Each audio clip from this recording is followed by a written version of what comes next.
해드리도록 하겠습니다. 삼성 테크윈 볼 텐데요. 65,800원의 비중은 30%를 담으셨는데, 자, 이 종목 관련해서 최강천 전문가께서 진단 도와주시도록 하겠습니다. 화면 보시죠.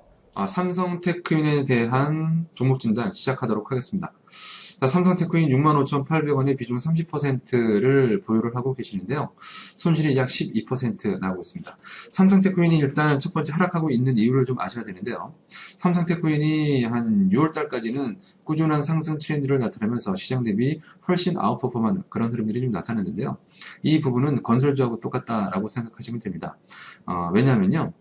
삼성 테크윈이 2분기까지는 실적이 상당히 좀 괜찮았습니다. 그래서 한 상반기 때 2분기 실적에 대한 기대감, 그리고 하반기도 그 실적이 이어질 것으로 되는 어떤 기대감 때문에 주가가 꾸준하게 올라오는 그런 흐름들이 좀 있었는데요.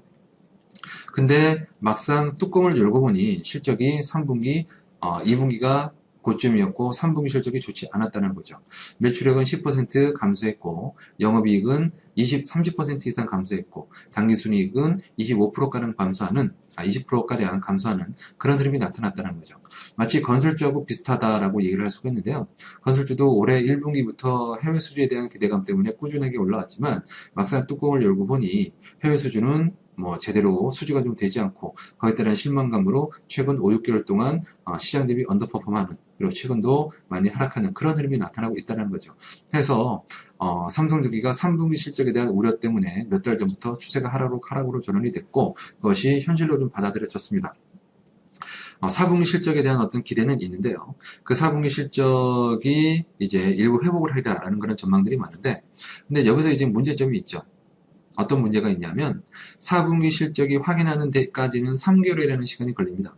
내년 1월 한 하순 정도, 1월 말 정도쯤 실적이 발표가 되겠죠. 그러면 3개월 동안 불확실성에 놓여져 있다는 거고, 두 번째로는 세계 경제의 흐름들이 녹록지가 않고 우리나라도 저상장이었던 기조 흐름들이 좀 나타나고 있기 때문에 4분기가 드라마틱한 어떤 반전이 나온다라면 모를까, 또 4분기에 대한 그 실적이 그렇게 크게 기대감이 높지 않다면 이건 다시 어떤 실망 매물이라던가 여전히 소외될 수 있는 그런 흐름들이 좀 나타날 수 있다는 거죠. 그렇다면은 방법은 두 가지입니다. 나 지금 한 12% 손실이 났는데 정말 팔기 싫다. 그리고 또 많이 떨어지지 않았냐. 반등은 들어오지 않겠냐. 이런 어떤 관점의 그 얘기를 할 수가 있겠죠. 생각을 하실 수가 있겠죠. 그렇다면은 주봉의 흐름으로 봤을 때 말입니다. 주봉의 흐름상 봤을 때 여기 53,000원 또는 52,000원 정도에서 53,000원 정도까지 어떤 추세가 여기까지 떨어질 수 있다는 것을 각오하고 보유를 하셔야 됩니다. 3개월 동안. 추세가 하락하고 있고, 그 다음에 수급이, 외국인과 기관의 수급이 이렇게 좋지 않은 상태. 일부 연기금 정도만 매수하고, 메이저들의 수급이 좋지 않은 그런 상태에서는 언제든지 한 번 더 이런 52,000원 정도까지는 추가 하락을 할 수 있습니다. 약 한 자리 숫자 후반 정도의 추가 하락은 각오하고 들어가셔야 되는 거죠. 그러면 그때는 정말 손실이 20%가 넘는 그런 흐름이기 때문에 그때는 아무것도 못합니다. 저는 매도하라고 말씀을 드리고 싶습니다. 왜냐하면 3개월 동안의 어떤 불확실성을 감내하기에는 추가적인 하락이 있을 때 하락폭이 만만치가 않습니다. 그리고 두 번째, 지금 하락은 이제부터는 1890포인트의 어떤 저점이 좀 떴다라고 판단하고 있기 때문에 한 12%의 손실은요, 한두 종목 매매 잘하면은 앞으로는 손실이 복구가 될 수가 있습니다. 그렇다면 추가 하락에 대한 어떤 우려감, 그리고 3개월에는 4분기 실적에 따른 확인이 있어야 되는 그런 시점에서 큰 리스크를 안고 갈 필요는 없다는 거죠. 종목별로 5, 6% 정도씩 두 종목만 수익을 내도 이게 복구가 되는 거죠. 그러니까요, 제 성향은 저는 매도하고 새로운 기분으로 종목을 찾아 나서라, 교체 매매해라 라고 말씀드리고 싶습니다. 지금까지 투자클럽 509번 최강천이었습니다. 네, 실시간 전화 연결해 보겠습니다. 시청자님, 안녕하십니까? 안녕하세요. 예, 종목 카운슬러 이건입니다. 네. 반갑네요. 예. 자, 시청자님, 어떤 종목 오늘 가지고 오셨어요?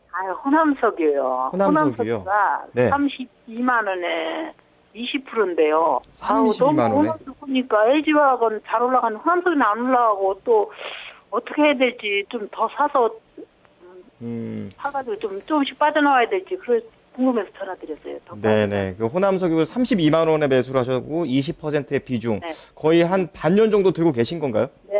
아우, 손실만 너무 보고 있어요, 지금. 걱정이 크시겠습니다. 예. 그러면은 앞으로 이 호남석유 다시 좀 올라갈 수 있는 건지 아니면은 좀 네. 교체할 수 있는 전략 어떤 게 있는지 궁금하신 건가요? 네. 네, 알겠습니다. 그럼 그렇구만 좀. 예. 우선은 투자 시기는 그럼 특별히 신경 안 쓰시는 거죠? 네. 예, 알겠습니다. 그럼 화면을 정리하고 바로 시작하도록 하겠습니다. 자, 호남석유 보겠습니다. 32만 원에 비중 20% 담으셨는데 참 오랫동안 고생을 많이 하셨습니다. 어떤 전략이 있을지 알아보도록 하겠습니다. 시청자님, 세 분의 전문가 나와 계십니다. 어떤 네. 분께 상담받고 싶으세요? 정중현 전문가님한테 아까 부탁드렸거든요. 네, 시청자 안녕하십니까? 네, 안녕하십니까? 예, 안녕하세요. 저도 잠깐 그 가격을 보고 이게 23만 원이 아니라 32만 원이 돼서 잠깐 좀 깜짝 놀랐습니다. 아마 매수하신 지가 한 반년 네, 정도 되셨나 봐요. 네. 예, 올해 3, 4월 달? 네, 그 정도. 예, 그 정도쯤에. 뭐 올해 5월 달에 또 장이 좀 안 좋았죠.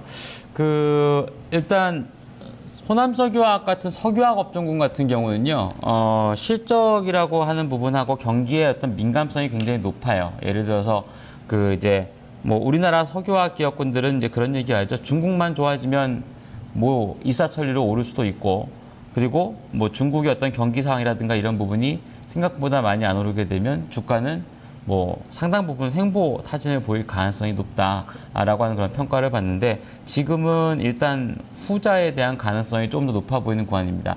그러니까 좀 전에 더 빠질 수도 있어요? 뭐 추가적으로 빠질 수 있을 만한 룸이 얼마만큼 될 거냐가 문제가 아니라 제가 볼 땐 이 종목이 언제 오를 거냐가 더 중요할 네. 것 같거든요. 그렇죠. 예. 아유, 좀 어느 정도 오르면 좀 팔고 나오고 아니, 그러니까 싶은데 예를 들어서 호남석유화학이 뭐 당장 뭐 갑작스럽게 몇 분기 연속 적자가 날 기업도 아니고 그 다음에 뭐 개별주처럼 어떤 뭐 대주주의 문제가 걸리는 기업도 아니고 뭐 그렇게 보면은 사실 주가가 뭐 실적보다 더 싸지게 되면 당연히 이제 올라야 되는데 지금은 일단 전체적인 시장 분위기 보시면 알겠지만 모멘텀이 부족하다 싶으면은 일단 팔고 보는 뭐 메이저들의 행위죠. 지금 이제 외국인이나 기관들 같은 경우가 특히나 이제 대중국 관련된 종목은 사실상 중국의 성장률이 정체 국면에 도입해 있기 때문에 이게 회복이 빠르지 않을 것 같다? 아, 그러면 나중에 사도 되겠다. 뭐 이런 생각으로서의 어떤 대응이 되고 있다는 점이 결국엔 주가 하락의 가장 큰 빌미가 된다라고 좀 보여집니다. 그러니까 좀 전에 말씀하신 것처럼 왜 LG화학은 오늘 3, 4% 오르는데 다른 화학주는 안 오르냐. 오름폭이 좀 나타나다가 바로 되밀리죠. 그러니까 LG화학은 그나마 이제 화학주 중에서는 가장 뭐 실적에 대한 부분이라든가 이런 부분에 의구심이 좀 적고 예상치에 부합했기 때문이고 호남석유화학을 비롯한 다른 업종 같은 경우는 이제 호남석유 1분기 실적이 발표가 됐는데 조금 예상치에 못 났죠. 예상치에 부합하지 못하거나 아니면 4분기의 회복이 이렇게 빠르지 않을 것이다. 이렇게 나오기 때문에 뭐 주가가 떨어졌다고 보시면 됩니다. 그래서 결국엔 이제 지금 이제 차트에서 보시다시피 지난주에 한 3, 4단 연속 하락 맞은 이후에 오히려 이제 슬슬 저점 다지는 구간이거든요. 그러니까 지금은 어차피 뭐 매도하실 생각도 없으시겠습니다만 매도를 해야 될 타이밍도 아니라고 보여집니다. 문제는 이제 언제쯤 오를 거냐. 지금 이제 32만 원권역에 매수가시면 최소한 지금 가격대에서 한 40에서 50% 정도 올라야 매수가 오는데 이게 가까운 뭐 한 분기 내에 해결이 된다거나 그럴 가능성은 거의 없죠. 그러니까 제가 볼 땐 최소한 6개월 이상은 가지고 가셔야 매수가 부근에 올 수 있다라고 좀 보여집니다. 물론 이 종목을 예, 네, 내년 정도 봐야 될 것 같아요. 뭐 최소한 제가 볼 땐 6개월이에요. 6개월 이상 걸릴 수도 있고 이제 뭐가 문제가 되냐면 제가 그런 말씀을 드렸죠. 우리나라 자체적으로 경기가 좋아져 봐야 사실 호남석유화학엔 별 도움이 안 돼요. 중국 경기가 좋아지고 거기에 따른 화학 제품에 대한 소비가 늘어나야 그래야 실적이 빠르게 회복된다라고 볼 수 있기 때문에 현 구간대에서는 뭐 증시의 상황이나 실적이라고 하는 부분이 악화된 게 대부분 다 반영이 됐기 때문에 사실 4만 원, 25만 원권역까지의 반등은 언제든지 나올 수 있습니다. 시장 상황에 따라서는 언제든지 나올 수 있는데 그것을 넘어서는 어떤 추세적인 모습을 보이기 위해서는 뭔가 좀 임팩트 있는 재료가 좀 필요하다고 볼 수 있겠는데 그 재료는 뭐 단기간에 나오지는 않을 것 같아요. 그래서 지금 보유 비중 가지시고 뭐 어떤 매수가까지 기다리신다고 보면 최소한 못 걸려도 한 6개월 정도는 기다리셔야 될 것 같고요. 24, 5만 원권역은 뭐 언제든지 제가 볼 땐 시장 상황에 따라서 올라올 수 있는 그런 가격대이기 때문에 현 가격대에서는 뭐 크게 손절하실 생각은 안 하셔도 괜찮을 것 같습니다. 6개월 동안 걸려서. 자, 그러면요. 2부는 이제 호남 석유까지 보도록 하겠습니다. 그럼 전 3부 하기 전에 잠깐 전화 번호 알려드리도록 하겠습니다. 02-325-8200, 325국에 8200번으로 실시간 전화하고 싶으신 분께서는 연락 주시기 바랍니다. 저는 3부에서 진단 이어가